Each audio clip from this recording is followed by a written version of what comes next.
had a dream. In the dream, the Spirit of God warned me. I was in a big building, almost like a library. And suddenly, as I sat down, the building became a train and started moving with great speed. And a voice came to me in the dream and said, "Hey, if you stop being a movement, I will turn you into a monument and the monument into a museum." So, Apostle, what are you seeing for the month of April? I don't know if I'm seeing as much as I'm feeling this month and sensing. And this month I'm sensing holy agitation. And the holy agitation is for things that should have come to birth that has not yet manifested or come to birth. And partly because too many are standing in the valley of decision. That was a word I gave previously, too many. It says many, the scripture says, in the valley of decision. And the valley of decision is interesting because scripturally it's the place that God was going to judge you. God was going to make a decision concerning your life. But I find those who are in the valley of decision are those who never made decisions. So now God is judging them for their indecisiveness. Somehow I think we've come to the place that we still believe we're here to obey. So you read Deuteronomy, it says, if you obey, I will bless your water, bless your bread. The new covenant is different. We're already blessed. It's not if we obey, God will bless. We're already blessed. And the new covenant is not so much about obedience. Because if you read Ezekiel, I think it's Ezekiel 36 or 37, he said, I will put a new spirit in you and a new heart, and I will cause you to do my will. It's like, it's not obey, it's from within, by nature of the Holy Spirit, we now learn to be led by the Spirit. And so I feel for the month of April, there are many waiting for a voice instead of following leadership. And God is leading and guiding through the unctions and the senses they're having in their spirit, but they're not making decisions because they're absolutely waiting to be certain before they make the decision. And yet part of what God is doing is he's leading them against the grain. And against the grain means against their own feelings and emotions. It's against all the fears that are talking to them. Some of it's even against the current church climate and culture where we believe God is endorsing us to hate each other and talking against each other. But God is looking for brave souls for the brave world we're entering into. And those brave souls are not afraid to make decisions. Part of the fear of people making decisions, oh, I just don't want to do the wrong thing. Oh, I just don't want to do the thing that God doesn't want me to do. And yet the Bible says, choose you this day who you'll serve. Make a decision and serve God courageously. I feel like for this month, for people to know God is not endeared by their fear, and God does not regard their fear as humility, but God is calling for bold action. Part of going against the grain, and one of the biggest things I believe a lot of people are going to have to go against, is not devils, it's their own feelings and emotions. Their feelings and emotions might be telling them something about themselves that now they're going to have to make a decision that requires effort to lift the weight of their own indecision. Because if they don't, and let me tell you, I was telling you earlier, I had a dream. In the dream, the Spirit of God warned me. I was in a big building, almost like a library. And suddenly, as I sat down, the building became a train and started moving with great speed. And a voice came to me in the dream and said, hey, if you stop being a movement, I will turn you into a monument and the monument into a museum. And what's a museum? A place where people come to see what happened a long time ago. I've realized that this kingdom is not for those who have the right. It's for violent men. Esau had the right, but he was passive. Jacob was a violent man. Even Elisha, he wasn't part of the school of prophets. So to ask for the double portion required not audacity, let's go beyond that, sagacity. To ask for the double portion when you're not part of the school, because double portion is the language of the first son. It's the language of inheritance. But how can a man who's not even part of the school ask for a double portion inheritance. This kingdom, this April, is not going to passive observers. It's going to violent men. And those violent men need to learn that God is not feeling sorry for you because you're afraid. God is calling you to be courageous. So, what you've said a lot about, it sounds like intuition. Mm-hmm. Is that really one of the main voices you're seeing that's going to be leading people? Absolutely. I believe, and we were sharing this on the call previously that we had, that what the term intuition has been hijacked by the New Age. But intuition is very biblical. It's insight, if you want. It's a man of insight, a man of intuition. Tuition is like to teach from within. And what does the Bible says in 1 John, I think, chapter 2? It says, you have an anointing from the Holy One. You have a need that no man teaches you, for this anointing abides in you and teaches you all things. What does it say is it Hebrews? He says, meat is for the mature, who by reason of use have their senses exercised to discern good and evil. So it's learning to use that inward tuition, that inward teacher, that guide of the Holy Spirit that operates within our spirit to navigate our way through life, to know exactly what we should be doing, how we should be doing it, when we should be doing it. And let me tell you what the biggest enemy of intuition is: intellect. And intellect should be a friend, but it should never be a master. It should always be a servant of the intuition. So once God steers me in the right path, it won't make sense to many people around me what God is telling me to do. It's like what God said to Abraham: go to a land I'll show you. Lech Lekai. It literally means go, and as you go, you'll discover. But so long as you stay still and stop being a movement, you're not going to discover what God has for you. If I can press deeper, what this means for many people is stop sitting on the things God has told you to do. Kill procrastination before it kills you. What it means is take action even when you feel bad. Do it feeling bad. Take action even when you're guilty. Do it feeling guilty. Whatever you do, don't become passive. Move. One of the powerful things about Ezekiel prophesying over the dry bones is they began to rattle. They weren't yet an army, but they responded by moving. When we study science, one of the laws, we say Miss Gren, right? One of the laws of life is respiration, it's sensitivity, it's growth. But what the first word is movement. That's the sign of life. Anything that is alive is moving. So movement doesn't yet mean that you're purposeful, but move. Move. Stop sitting still. There's certain animals, sharks are this type of animal. If a shark stops moving, it will die. Because the movement causes the water to go through the gills that it uses oxygen for. So even when it's sleeping, it's on the move. In the same way, believers need to be on the move. I'll tell you another thing that I sense that the Lord is speaking to us about this April. I know you're enjoying the content, and thank you for watching.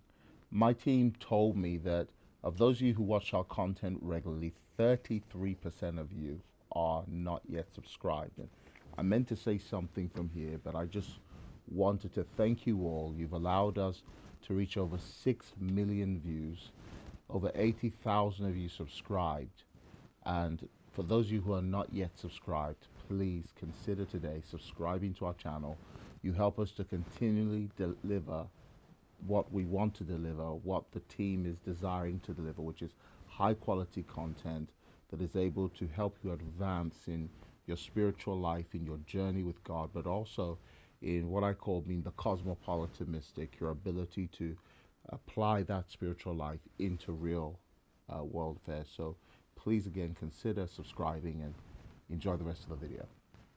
I'll tell you another thing that I sense that the Lord is speaking to us about this April. Work means work, not belief. and you will be held accountable for all, not some, the potential God has put inside of you. All of it. And so it's our assignment to work it out with fear and trembling. That means we have so much potential, but potential does not become power unless it's exercised. So what did Samuel tell Saul? He said, now you've been anointed, whatever your hand find doing, do with your might. He says, God has given us the power to prosper. The word is might, ability. One of the things we meet God in Genesis chapter 1 is he's working very, very hard. God is working very, very hard. Are you looking at the camera? Are you going to talk with me? God is working very, very hard when we meet him in Genesis. Extremely hard worker. You and I have to be about our craft. Remember David's mighty men? One of them, the Bible says, you couldn't peel his hand from his sword. Imagine you can't peel someone's hand from the camera. You can't peel someone's hand from their book because they're so diligent about what they do. What was I doing last night? I wasn't sleeping. I was studying.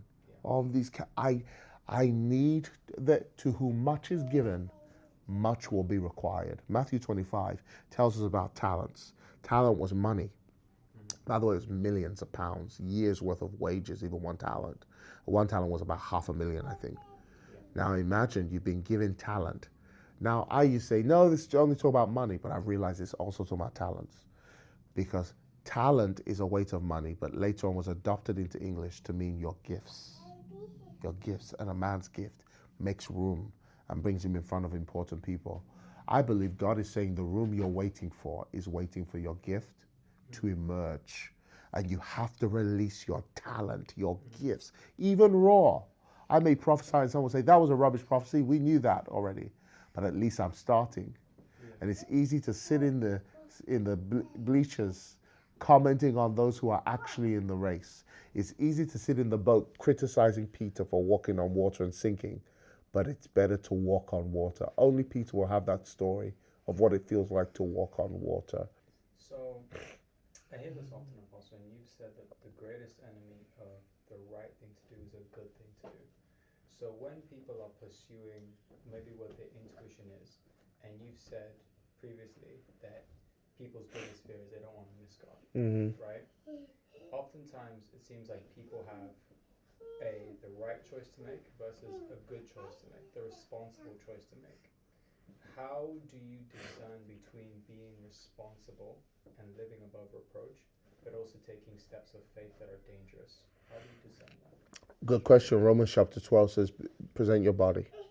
Then it says, don't be conformed, be transformed by the renewing of your mind. Yeah. Then it says that you may discern what is the good, acceptable, and perfect. 3 wills. Yeah. So we all have to start off doing the good. No one starts in God's perfect will. We all have to start off doing the good things. Good works. Just to be developing good. Then, before you know it, you move to acceptable. That's what people are missing today. People are missing today that we move from good to the realm of acceptable. Acceptable now means that you're getting to the point that you are figuring out exactly, you're getting to the point that even what you're doing, heaven is now paying attention. God is receiving it like a sacrifice. It's acceptable to him. And then finally we get to God's perfect will, which was Jesus saying, I now need to go to the cross.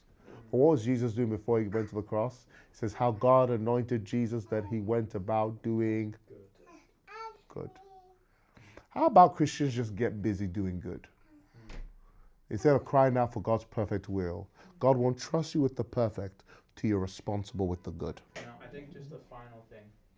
You obviously have many teachings on how to tap into intuition, but you've spoken about the power of meditation and how meditation connects to your intuition.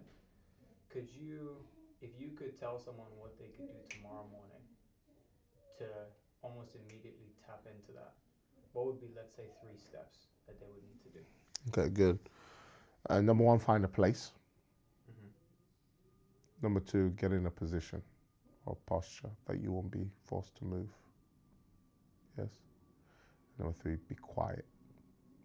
That's what I'd say. the quieter you are inside your heart, the more in tune you'll be with yourself and with who God has called you to be. Not everybody, but you have to get alone. You have to find a place. Jesus was the Mount of Olives. Sometimes it was the Garden of Gethsemane, but it was his place, that place where he was calm. Some places trigger us. You should find the place that you're the calmest, the place that, it could be the shower. Yeah. It could be a walk, but you should find your place. That place, nothing threatens you in that environment. You feel at home. You feel at peace. You should find a place. Then you should be in a posture. And that posture is a posture of waiting. And in that waiting, sometimes I just read to calm my soul, read my Bible, just to calm my soul. I'll play music. Then you need to go quiet. And in the quiet, you need to treat yourself like a radio, tuning out and tuning in to God from your spirit. Just quieting the noise outside. And the way you quieten the noise is not by trying to tune out, it's by tuning in. The more you just become aware of God, become aware. What does it say? He keeps them in perfect peace, those whose minds are stayed on him. So you just keep your mind on the Lord. The more you practice that, the more and more peace. The voice of God is still until you give it life. It's a still small voice. Still means it's not, it's as if you have to write it out, sometimes think it out, sometimes speak it out. Like, that's my own thoughts. No, he that is joined to God is one spirit with him. Yeah. So you and God are now one. How does God like sounding? Like you, talking to yourself. That's what people don't realize. So you see, on Sunday, I said, I heard God singing. Remember that Sunday? I said, I'm hearing God sing. What was I hearing? Did I hear a voice go, as the deer? I heard myself singing in my head, as the deer pants for the water, but I knew it was the Lord because I've been doing this for so long now. Sometimes God sounds like your favorite person, your mom, your dad. But it's like, the only way I can describe the voice of God is like Bumblebee in Transformers. You know, he uses the radio to communicate. Yeah. God will use your interface, all the things you know, all your experiences. Yeah. Maybe you'll be walking around one day and you remember a movie, The Color Purple. You won't know why. You're just thinking about this movie. God was speaking to you. But we have not learned to pay attention enough to know when God is speaking to us. Sometimes it's just your thoughts. Yeah. And allow it. You're learning his voice. You're learning how he sounds, but wait, you'll know when he speaks. And I'd ask people, fast. Some days. I try to fast every day. Not because just health, of course, but also because I realized the less food is in my system, the calmer I am. The more I can tune in to God. You have to be a person of fasting and quietness, even if you just choose one day in the week, like Wednesday. Some people say, find the day you were born and choose that day as your day of consecration. And just choose that day to dedicate it to the Lord. And just say, God, I'm fasting till 6. And wait. And there's something about that waiting. You won't be chasing ideas. Ideas will start chasing you. And you won't be confused and frantic anymore. You'll know exactly what you need to do. And it may not be God's perfect will, but you'll be happy that you're doing the good will right now. Instead of being like, oh God, where's my life even going? What am I even doing? Why am I here? God, you promised me to be Prime Minister. Why am I in a prison? God will now tell you, this is the phase I'm using to train you. Learn everything you need to learn. Don't be offended, Joseph, because I am still going to make you Prime Minister. But make sure you remain faithful at stewarding this level so I can trust you with the next.